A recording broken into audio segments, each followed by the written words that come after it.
Joining us now for a closer look at this is Pete Seat, the former spokesman for President George W. Bush. He's the author of the book, The War on Millennials, airing grievances and offering solutions through the eyes of America's next generation of leaders. And for full disclosure, Miranda, when I was in Congress, Pete Seat chaired the Arizona College Republicans. So we've gotten that out of the way.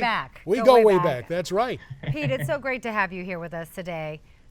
Now that summer Thanks for having me. Yeah, now that summer is here, teens are on the job market, looking for work. But I read just a startling statistic that almost half of all teens can't find a job. Tell us about that. It is very difficult out there in the job market for a number of reasons. One, we still have a sputtering economy in many ways. The baby boomers who should, in some respects, be retiring are staying on the job longer because people are living longer. 401ks are still trying to crawl back from having been depleted during the Great Recession. But those aren't the only obstacles we face. The Wall Street Journal recently said that the on-ramp to adulthood is delayed for millennials.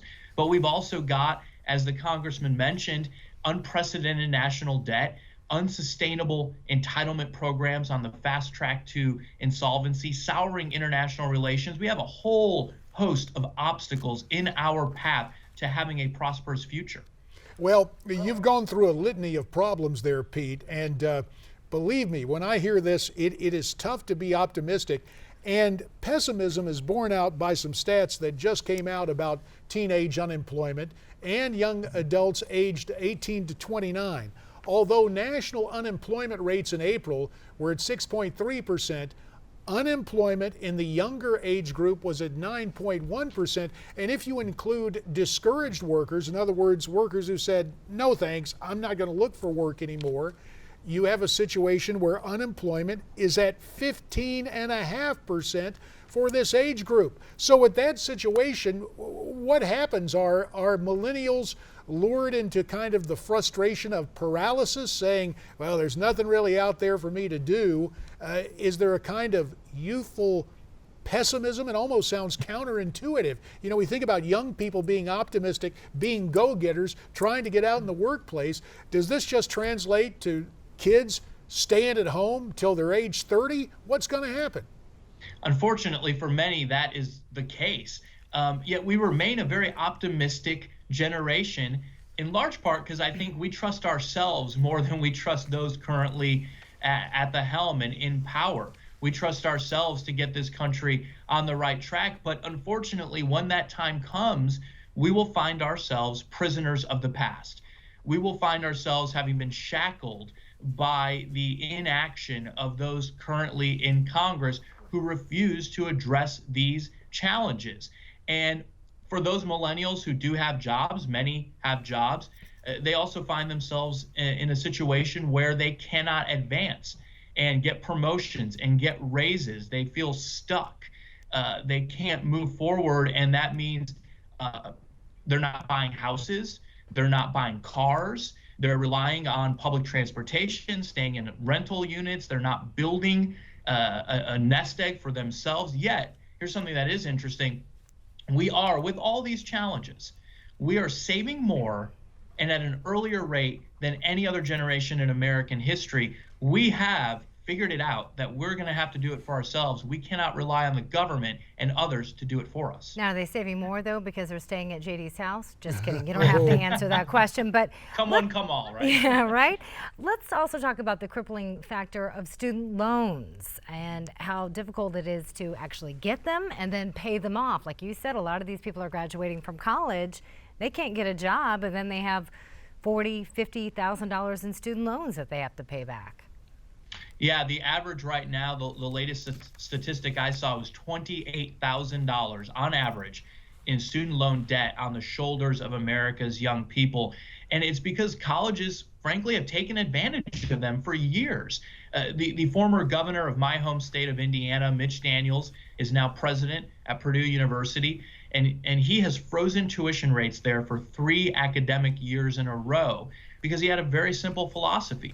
Purdue should budget the way that families budget and look at what they have and their means, rather than making those families adjust their budgets to what the university wants.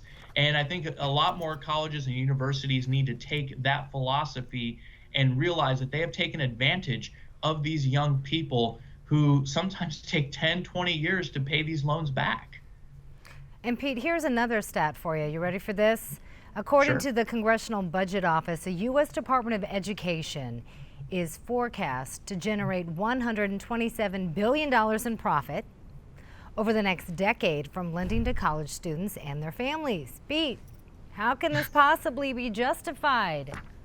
Well, again, taking advantage of the youth, putting more obstacles in our path, it can't be justified. And in my estimation, the way I see it, the establishment is not ideological, it's generational. And those currently in power, the baby boomers, I frankly harp on them a little bit in the book. The first chapter is dedicated to it. Just don't seem to have the appetite to make the decisions, the tough, difficult decisions that need to be made today to build a better tomorrow. And millennials need to stand up to this. All generations need to work together. Otherwise, this increasingly raw deal is just going to get worse. Now, the situation exists, Pete, where it appears there's the president ready to issue an executive order allegedly going to reduce the rate of student loans. He's bragging on Twitter that he's doing it without Congress. What do you think about this executive action the president contemplates that could be issued as soon as today? Well, I think the president has seen the same polling that I've seen and that you've likely seen, that millennials are souring on his presidency.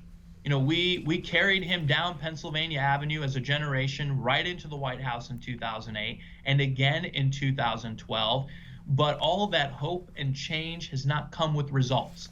He never transitioned from campaigning to governing. And he's now trying to build his legacy project by bypassing Congress, not working together with duly elected members of Congress representing their constituents. And I smell a lot of politics with this, as I did with Elizabeth Warren's proposal a few months back to do something very similar, but she would pay for it by raising taxes. A good old Democrat, routine, the Buffett rule, raising taxes on people who are creating jobs and trying to put more people to work is not the solution. Yeah, Milton Friedman's age-old law, if you will, if you want less of something, tax it. And we've seen that.